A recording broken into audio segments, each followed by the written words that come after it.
Yan, good morning sa inyong lahat. At ngayon po ay November 15, Biyernes. At inaasahan natin na may bagyong darating November 17.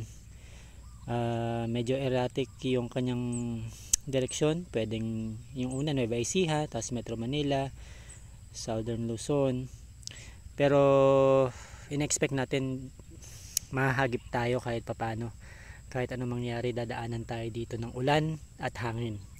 So nangangamba tayo ngayon, although hindi ganun kalaking kaba kasi maliliit pa sila, pero manghihinayang ka kapag nasira ito. Mas malaking sira kung sila ay gumagapang na or talagang namumunga na, kasi pwedeng matumba yung balag sa lakas ng hangin at tutumba lahat ng pananim natin. Sa ngayon, ito hindi naman to kayang itumba yung balag, pero yung mga tanim natin pwedeng dumapa, malagas yung mga dahon at masira sila. Sa ganitong stage medyo malago na sila marami ng dahon, pagapang na. Ito mapapansin nyo, gumagapang na yan. So pwede na tong masira talaga. So nanghihinayang tayo dahil maganda yung simula natin dito sa mga tanim nating sitaw. Maganda yung tubo niya, malusog, at nabigyan kasi natin to ng attention talaga, kaya nanghihinayang tayo na masira. Pero gawin natin yung pwedeng gagawin, kagaya nga ng nabanggit. Meron namang weather forecast. Kung alam na natin na daraan yung bagyo, di gawa na natin ng mga paraan na makapagbabawas sa damage. So unang-una, itong daanan natin, itong dayos, dito tayo dumadaan, dito dumadalo yung tubig, dito yung pinakamataas na parte, papunta doon pababa. So gagawin ko, lalakihan ko yung butas doon, yung daanan, para lumakas man yung ulan, bumahaman, dire-diretso yung tubig papunta doon, pababa, papunta doon sa dulo ng lupa natin, para hindi magstay dito, hindi mabaha ito yung sitaw. Pangalawa, kung bukas meron na tong mga supling na gumagapang, talbos na gumagapang, ipupulupot na natin sila kung meron bukas, kasi bukas Sabado pa naman, Sunday yung bagyo. So bukas ipulupot natin o kaya itali natin sila. May mga ilan-ilan na pwede nang ipulupot. Ito, ibig sabihin ikalyo na natin sila dito sa tali para hindi sila matumba. Tapos yung kanilang puno, dagdagan siguro natin ng lupa para hindi basta-basta mabunot. Kumbaga tatambakan natin ng lupa o kaya bubungkalin natin para malagyan ng lupa yung puno nila, nang tumibay yung pagkakakapit sa lupa. Ayan, ito may mga pagapang na, ito yung sinasabi ko. So ipupulupot natin yan. So kung bukas mas mahaba na yung pulupot nila, yung talbos, mas mapupulupot na natin to para kumbaga makahawak sila sa bago dumating yung bagyo, makakapit sila dito sa balag, sa letting. Yan. Ayun, maganda na kasi yung tubo, nakakapanghinayang to at hindi natin to hayaang masira. Yan, ang ganda ng arangkada nila, maganda yung pagtatalbos. Yan. So ito, pupulupot na natin to para itong ating alaga masecure niya na rin yung sarili niya dito sa tali. Hanginin man siya o malakas yung hangin, hindi natin talaga makokontrol yan, pero gawa natin ng paraan.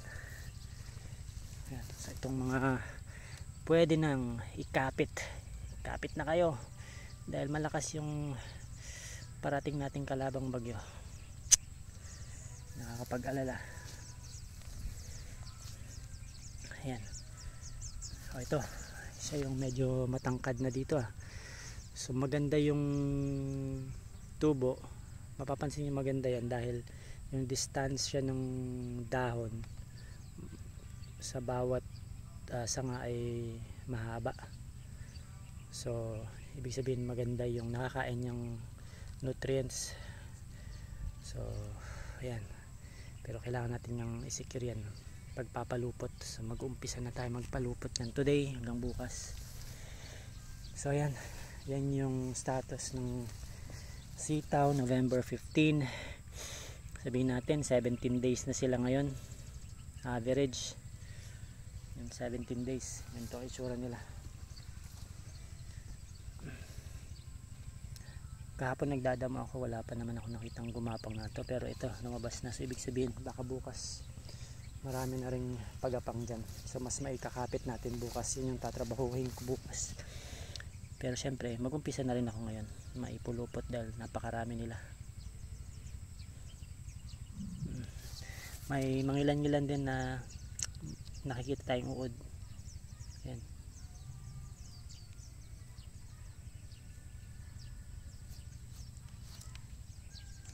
Pero masaya ako dahil hindi ganun kadami yung uod, yung populasyon nila dito.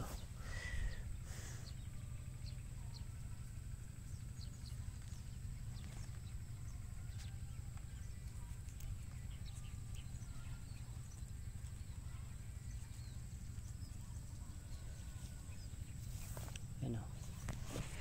Ito yung mga kalaban natin. Yan, nasa na siya. Yan, uod. Ito pa. Sana yung isang yun. Yan, uod. Yan, so ang gagawin natin, so yan yung army worm. Madali nyo maspat yan dahil kapag may nakatikom na dahon na may sapot, siya yun. At ganitong oras lumalabas sila, nanginginain yan, mga butas na dahon, para tandaan na nandyan sila. So spray, pero syempre nandito ka na rin, nandito na lang din tayo, edi titirisin na natin yan. Huwag natin hayaan mabuhay. Tirisin. Oo. Nakita mo na eh, edi patayin mo na. Ito mga itlog, huwag na natin hayaan mabuhay yung mga yan. Tirisin na natin.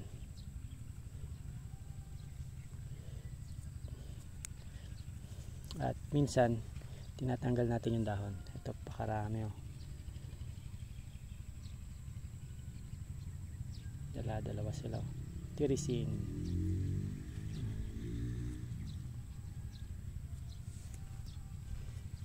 So yan ang gawain natin. Aside sa pag-spray, gumamit ng tirisin. Dahil nakakatulong din yun. Tanggalin yung mga dahon na yan na nasisira,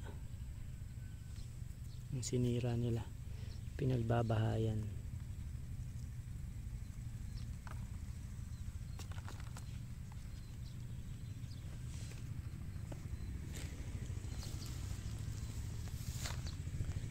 Okay, lapad ng dahon na. Ayan. Okay, so yan, gusto ko lang ma-record talaga tong video na to para meron akong mababalikan sa itsura ng ating pananim sa 17 days. At ako kasi nagagandahan ako kasi sa kanila ngayon dahil maganda yung tubo. Na minimize din natin yung peste. Meron pero nababawasan natin. Kumbaga hindi mo naman matatanggal yung peste, lalo yung uod, pero pwedeng kontrolin, pwedeng bawasan. Ayan, nagapang na sila talaga oh. Gapang na, gapang. So meron tayong chance na maipulupot sila, pulupot para mas matibay sila pagdaan ng bagyo. Okay, sige. Ayan. Yan ang ating sitaw, Negro Star, 17 days.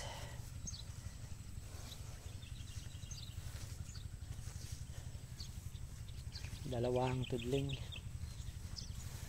gumagapang na, dalawang row sa bawat tudling. Pero may bagyo kaya sisikir na natin sila.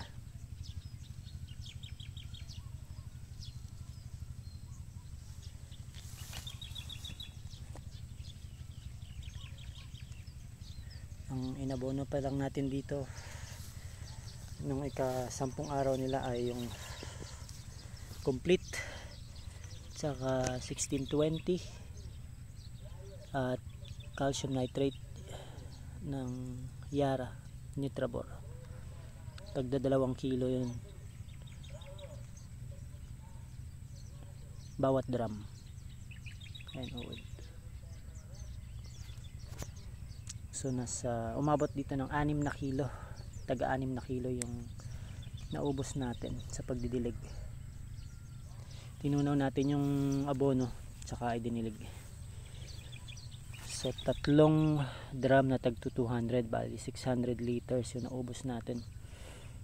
Isang sardinas, isang lata ng sardinas bawat puno yung nilagay natin. So yan po. Yun yung una nating nilagay. Naglagay din tayo ng foliar or nag-spray tayo ng foliar. Nakatikim na sila ng foliar na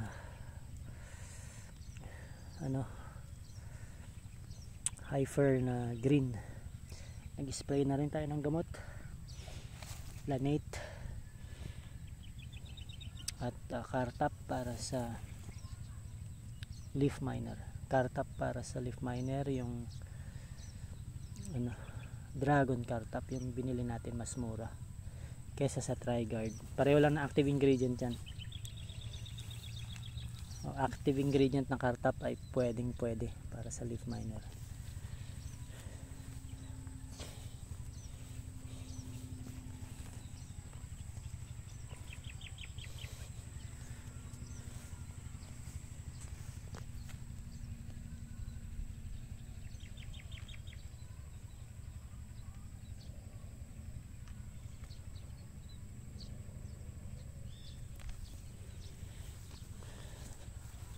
So napakahalaga ng pag-i-inspeksyon ng ating tanim, monitoring, dahil hindi mo naman mapapatay ang peste. Hindi natin kaya ng pa-spray lang. Pag pinagsama natin ng dalawang pamamaraan, spray at pagtitiris, edi mas effective, doble ang effect. Madalas kasi itong mga uod na to kapag nakatago sa dahon, hindi naabot ng spray, nabubuhay, dumarami. Ito itlog to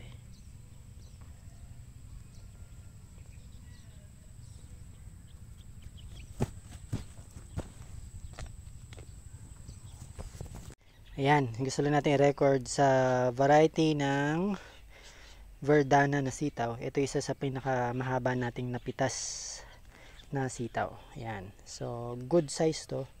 Hindi siya oversize, hindi rin siya magulang. Ayan. So, ito yung pinakamahabang napitas natin today. Siguro nasa ika-13 napitas na tayo. O ika-15 na pala. So yan, ang pinakahaba niya ay total ng 82, tama ba? 82 inches. Sorry, 82 cm pala yan. 82 cm tapos 32 inches. Yan. 32 inches, 82 cm. Yan, yan yung kanyang total na haba. Good size. Tingnan naman natin yung magulang na. Meron din tayong i-record na mahabang magugulang na. Ayan naman yung sa ibabaw, ito yung mga magugulang na to, pahinugin na, pwede nang gawing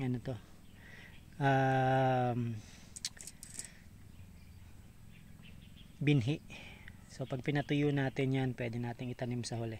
So diferensya lang, halos 1 centimeter lang.